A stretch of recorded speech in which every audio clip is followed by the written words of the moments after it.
In the world of sunshine, lollipops, and being able to play single-player games offline, developers pour their hearts and souls into passion projects for all to share the fruits of their creative gifts.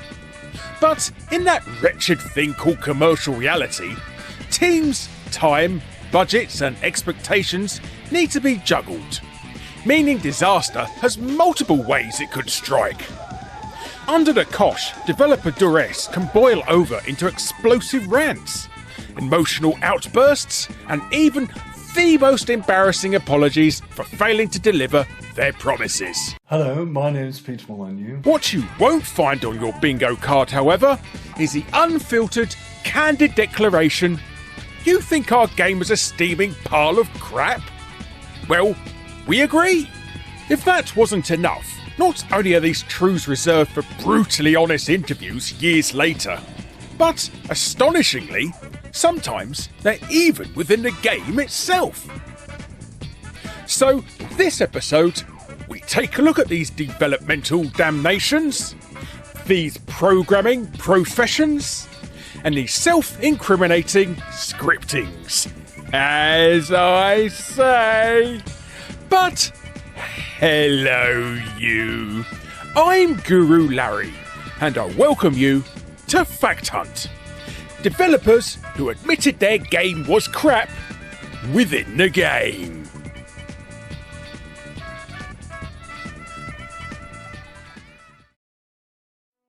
This video is sponsored by War Thunder, the massively multiplayer military combat game that's available for free on PC, PlayStation, Xbox and mobile.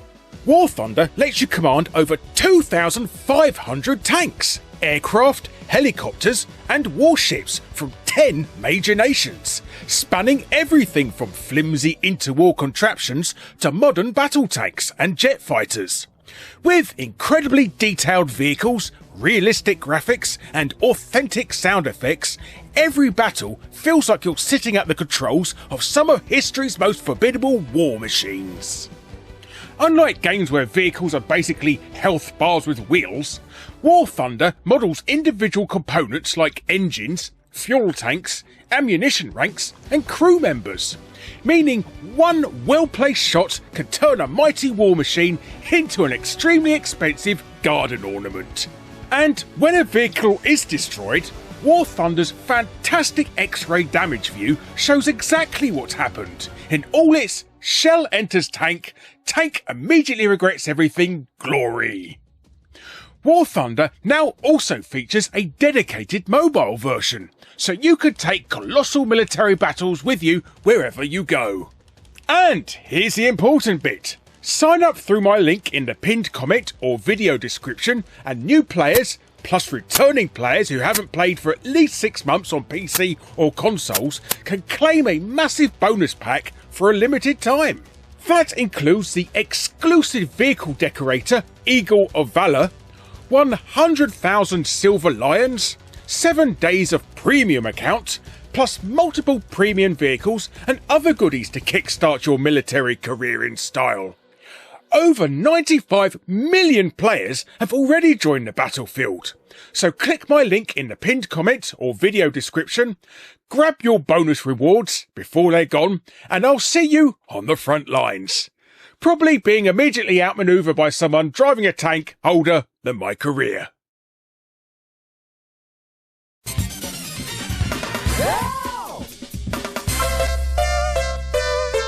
Sports games were 10 a penny on the Sega Genesis and Mega Drive. One such title in this tsunami of sports ball popularity was World Championship Soccer 2, the 1994 follow-up to World Championship Soccer. No prizes for guessing that one. Well, unless you was in Europe, where the original went by World Cup Italia 90, an officially licensed tie-in for the 1990 FIFA World Cup.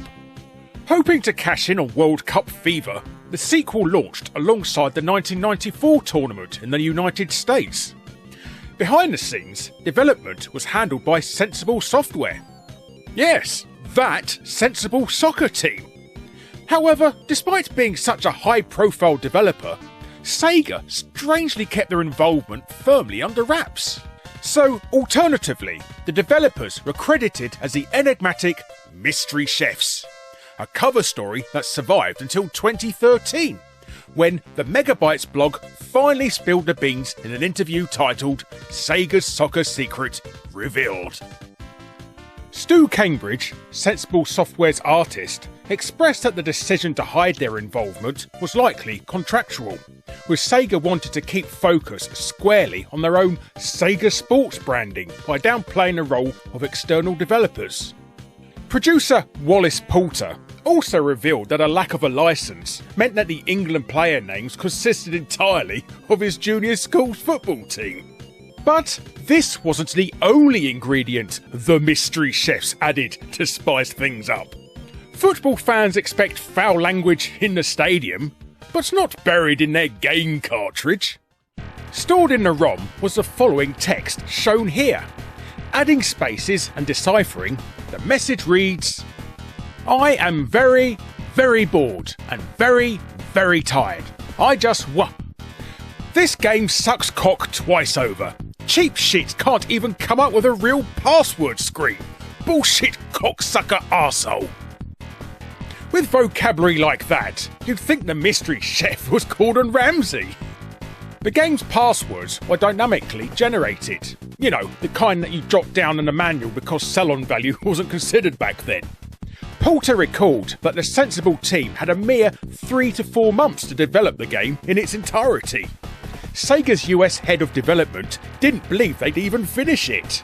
FIFA's 11th hour decision to change the group points from 2 to 3 didn't help either, so no wonder the programmers' heads were ready to pop. Whilst the culprit has never been confirmed, speculation would point to Chris Yates, co-owner of Sensible Software alongside John Jops Hare.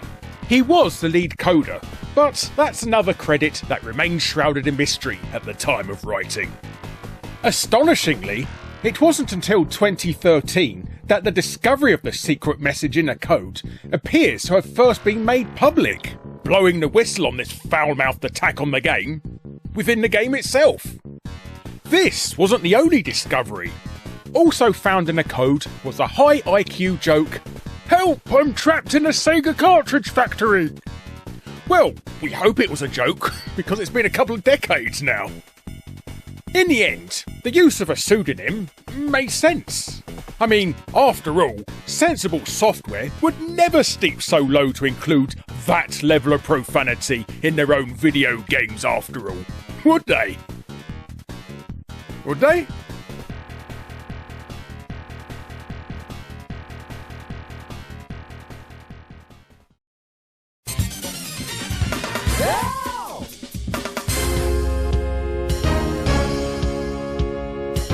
Arcade to home computer ports always bring the thrill of the cabinet straight into your living room, right?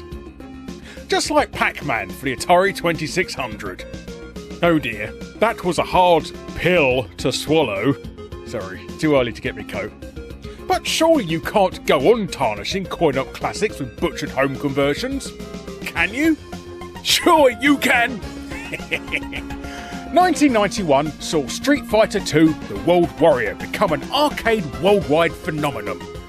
To capitalise, Capcom licensed it to home computers, the Amiga, Atari ST, Commodore 64, MS-DOS, and the 128K ZX Spectrum, with an Amstrad CPC port advertised but ultimately cancelled. All of which were published by US Gold, besides the PC ports that was published by High Tech Expressions in North America, and were developed by Creative Materials. Except for the infamous ZX Spectrum port. Developed by the also infamous Tiertex, because Human Killing Machine went so well, didn't it? It was released in 1993 as the Spectrum was already being phased out. The in-house developed SNES port was a stunning hit. But a port for the Specky on its last legs? Why? Well, one can only assume for some license-slapping wonga. Anyhow, Spectrum users were surely ecstatic by the prospect of playing Street Fighter II on their beloved home computer, given the arcade's sonic boom in popularity. Little did they know, however, it wasn't only Blanca that would give them a shock. Load the tape and you'll be greeted with a message: "Due to machine limitations, this version may differ from examples in the manual." May differ, Tetex. Even Dulcim would be impressed with a stretch that big. You see, the manual was mass-produced broadly for the entire range of US Gold ports for both 8-bit and 16-bit releases as a shared booklet to keep the costs down. The instructions were therefore non-specific to the computer you were playing on. Even the back cover shows a gorgeous full-colour screenshot, unrecognisable from anything you see in-game, with the cheeky disclaimer: screenshots are intended to be illustrative of the gameplay and not the screen graphics, which may vary considerably. Silly me to assume screenshots on the box might actually be in the game I was purchasing. What you actually got was still a respectable feat, given the Spectrum's limitations. Nonetheless, it should have remained an intriguing experiment, with the two-colour restriction certainly bearing no resemblance to the vibrant screenshot shown. The iconic soundtrack has almost been completely erased, barring the title screen's random use of Balrog's theme, a poor rendition of the character selects music, and generic beeps and crunches. And no music during the fights whatsoever. It could have been worse. The C64 port plays the short looping character select music throughout every bout. Even that version had the admission: "Due to the limitations and spec of this machine, some of the implementations contained in the manual may be incorrect." But it's the Spectrum port that earned the infamy. Controls were unresponsive and limited to the one-button system. Special moves felt impossible to pull off. Collision detection was infuriating, and animations were broken. To cap it off, to experience that devastating combo for around 5 minutes of gameplay could cost you up to 20 minutes of loading time. Vega's been handed 2 claws, and neither fall off. Then again, breakable objects in each stage was a unique touch. So take that, arcade suckers! Over 3 decades later, in 2026, an unofficial remake titled Sweet Fighting Plus 2 by developer ZX Presh finally gave 128K owners the game they deserved. All 12 characters are now playable with vastly improved gameplay and sound, demonstrating what could have been. But as it turned out, this opening confession should have been treated like the continue screen.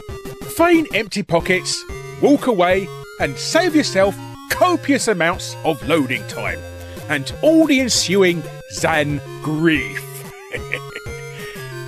I think my coat's been stolen.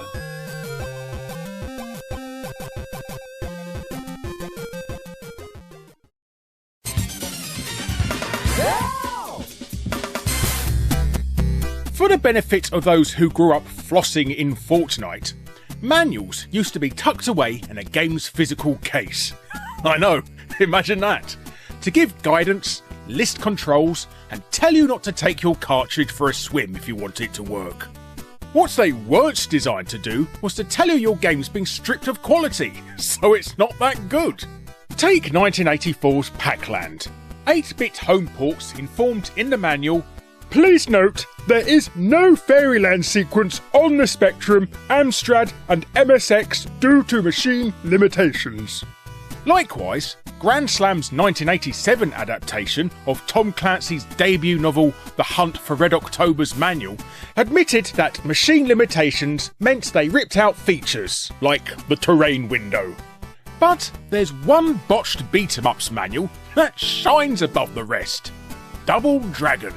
In fact, it's often been dubbed one of the worst conversions ever released. The 1988 Commodore 64 version of Double Dragon was published by Melbourne House, a Mastertronic label in Europe, with the coding done by Binary Design. However, it's fair to say they didn't quite deliver the Code of the Dragon. You see, the Commodore 64 port includes a rather quirky abnormality: the infamous waste gap. where characters ran around as if their torso was detached from their legs. A letter to the player was written in the manual. Dear games player, due to our Herculean task of cramming as many as possible of the multitude of animation and graphic elements that make up the arcade game into the Commodore 64, we were faced with a problem. To get both 1 and 2 player options and to achieve the authentic feel of 2 player simultaneous action simply took more memory than we had available. But we knew how disappointed you would be if the game didn't have the same 2 player mode as the arcade game you know and love. So we came up with a memory saving solution. We implemented sprite stacking techniques to create the animated characters using 2 smaller sprites instead of 1 larger one to create each figure. The resulting small gap you may notice in the characters at waist level is the compromise that the architecture of the Commodore 64 forced us to make. This should not impair your enjoyment of the game in any way. Entirely reasonable. However, it was far from a full fess up. Oh no, the compromise goes much further than missing midriffs. With small sprites, clunky combat, extremely limited attacks, and the enemies being virtually all identical, it was a renegade from its arcade counterpart. What's more, the weapon pool was highly reduced. Ladders were unclimbable background decorations. The player versus player fight at the end was completely cut, and the game was virtually silent, besides whacks and groans. So much for should not impair your enjoyment in any way then. Zap magazine slammed the port, calling it absolutely pathetic and awarding it a measly 15%. Later disassembly work proved that the waist gap can in fact be narrowed with tighter coding. But the original effort stands as a prime example of futilely cramming an arcade hit into home hardware that simply cannot compare. Billy and Jimmy Lee fans were left gut-punched. So, in a limited distribution in 1991, Ocean Software released a second Commodore 64 port of their own on a 32K banked Switch cartridge, eliminating the infamous waist gap, and everyone lived happily forever. Except there was now no 2-player whatsoever, and the game was still majorly flawed and hampered by the hardware. The confession stowed in the game's manual is worthy of sympathy, but ultimately it didn't provide much solace. In fact, Nick Speakman of Binary Design later apologised and explains they only had approximately 6 to 7 weeks to complete the entire game. Addressing the manual's letter to the player, he recalled, "I do remember it had to be 2-player, which added more compromises to the game. I'm guessing we were just embarrassed at the gap and lacking enough time to get the game out in time, make it look sort of playable, and not look completely crap."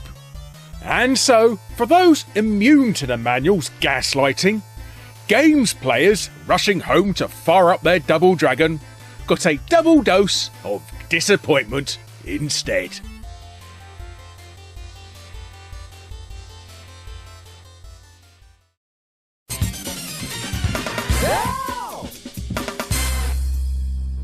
Descent to Undermountain was a first-person RPG, developed and published by Interplay. Located beneath the city of Waterdeep within the Forgotten Realms campaign of the second edition of Advanced Dungeons & Dragons, you play as an adventurer hired by Kelben Blackstaff Aronson to investigate mysterious activities linked to the Mega Dungeon. Choosing from one of 6 races, the game uses AD&D 2nd edition rules for things like character progression, spell limits, and multiclassing. A 360 3D AD&D role-playing game? Sounds awesome, doesn't it? Well, Interplay decided to use a modified version of Parallax Software's engine from Descent, the 1995 spaceship shooter. So, who could have foreseen compatibility issues there? Space? Dragons? All the same thing, really. Descent was a true 3D polygonal shooter with full 6 degrees of freedom movement. So when Interplay landed the AD&D license, they figured they could repurpose its award-winning engine to create the first fully 3D first-person D&D dungeon crawler. However, Descent's engine was built for fast-paced zero-gravity spaceship combat with distant collision spheres. Adapting it to the utter mismatch of slower-paced close-range melee combat with ground-based exploration required heavy rewrites, causing massive delays and budget overruns.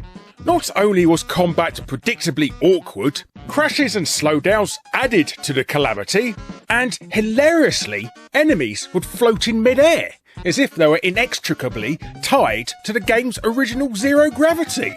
But hey, at least the box art looked awesome. Oh wait, it had absolutely nothing to do with Descent to Undermountain and was just lazily lifted artwork from Clyde Caldwell's 1988 painting for the Forgotten Realms novel Spellfire, which had already been slapped onto a previous D&D game, Order of the Griffin. Farcical. Tasked with a 1997 Christmas release, inevitably, it was rushed. While some copies made it to store shelves by late '97, the official release was 15th of January the following year, meaning they got the worst of both worlds. A catastrophic dumpster fire that was out too late for most seasonal shoppers anyway. The insistence on a seasonal release saw several levels cut, and unforgivably, multiplayer was advertised on the box and in promotions, but wasn't even in the game. To the surprise of no one, reception was negative, and it's often cited as one of the worst D&D games ever made. Interplay were not oblivious to this fiasco. Before it was patched, during the end credits, a recording could be heard of the team jokingly discussing what the credits theme music should be. They mock the game's leftover budget and flippantly suggest using a tune of Jingle Bells in reference to the Christmas haste. We're trying to figure out what kind of music we're going to have for the credits. The budget is about $8. We can't hire much of a band. Was that all? Oh no. This was nothing compared to what they did later. The following year saw release of Fallout 2, the critically acclaimed post-apocalyptic RPG from Black Isle Studios, an internal division of Interplay. Sprinkling in satirical humour, the game contains a self-deprecating Easter egg that pokes fun at just how badly Descent to Undermountain was received. In the game, you'll find a magic 8-ball that gives random fortune teller style answers. Occasionally, it replies with gags instead, one of which reads, "Yes, we know Descent to Undermountain was crap." Yep, the developers there, verbatim, calling their own game crap. They know you know their game is crap, and they agree. Thanks, Magic 8-Ball. We'd have never known.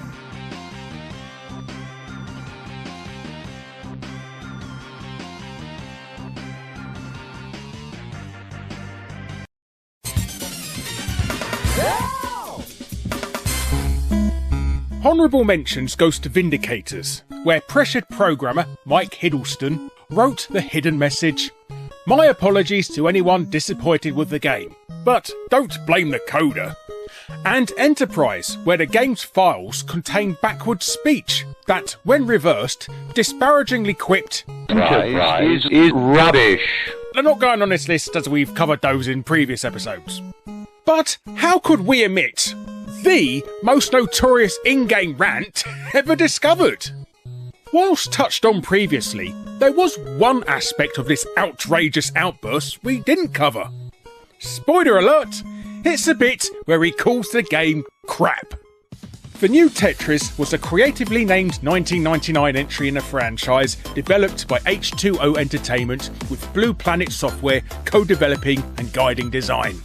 Remaining faithful to the core Tetris formula we know and love, it added welcome modern features like a hold piece, ghost piece, wall and floor kicks, and the innovative square mechanic. The goal was to give Tetris a modern 3D facelift worthy of the Nintendo 64 hardware, with real-time rendered scenic flybys and dazzling backgrounds. Critical reception was largely favourable, with many fans considering it one of the best traditional Tetris console entries. Despite the admiration, the game was originally planned for the 64DD disc drive with extra animated backgrounds, but Nintendo switched to cartridge only midway through development. Stacked on top of this, developer crunch meant the game didn't quite line up perfectly when it dropped. Launching with hitches such as unpolished mechanics, occasional slowdown, and a repeatable crash confirmed by a tester that wasn't eliminated, which obviously deemed rare enough to not bother fixing. Not long after release, it was discovered by ROM hackers that written in the game's code were concealed long text strings by Canadian programmer David Preedy. What was unearthed was a shocking, unfiltered tirade titled Dave Rant. And boy, did David have some attack lines! Lambasting his quote useless producer for stupid spreadsheets and playing StarCraft and EverQuest instead of working, he also drew a weed leaf and wrote the infamous McRant, a list of his 56 most hated things in the world, including Budweiser, racists, Celine Dion, and bums with dogs. Well, what other list could it be? But relevant to this episode, he also wrote in what was one of the more grounded parts of his frenzied diatribe. This game sucks. The music is great, but the game itself is not how we wanted it, unfortunately. Could use another month to finish this thing off after all the bugs are fixed. Oh well, woe is me. Learning of this dumbfounding hard drop in the game's code sent Nintendo into a T-spin, especially as number 52 on his hate list was Nintendo and everything about them. Whoops! Talk about bad manners. David tragically passed away on the 12th of January 2001 at the young age of 29 from a sudden bronchial asthma attack at his home in California. A further discovery in the ROM code found that he left the words, "Well, boys and girls, I just thought I would immortalise some thoughts I have at the moment into a ROM which will be burned forever." On the official memorial page created by his close friend and new Tetris lead artist Christopher Bretz, it explains, he figured it was a small piece of immortality and no one would find it for years, if at all. Dave Rant now has its permanent place in gaming folklore. In its entirety, the raw, chaotic coding embedded in the game turned out to be exactly what he hoped.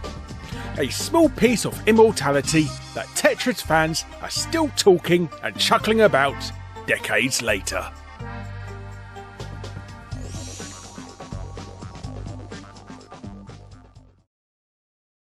Don't forget to download War Thunder for free on PC, console and mobile, where new players and those who are not logged in for 6 months can receive the exclusive bonus pack including premium vehicles, an exclusive vehicle decorator Eagle of Valor, 100,000 silver coins and 7 days premium account. This pack is only available for a limited time and only available for PC and consoles. Hello you. Thanks ever so much for watching. Be sure to subscribe to be first to see future Fact Hunt episodes. Click on the bell if you already are to make sure you're notified, and be sure to check out my other episodes. And if you want to be super awesome, check out my Patreon. But thanks again for watching, and until next time friends, I'm missing you already.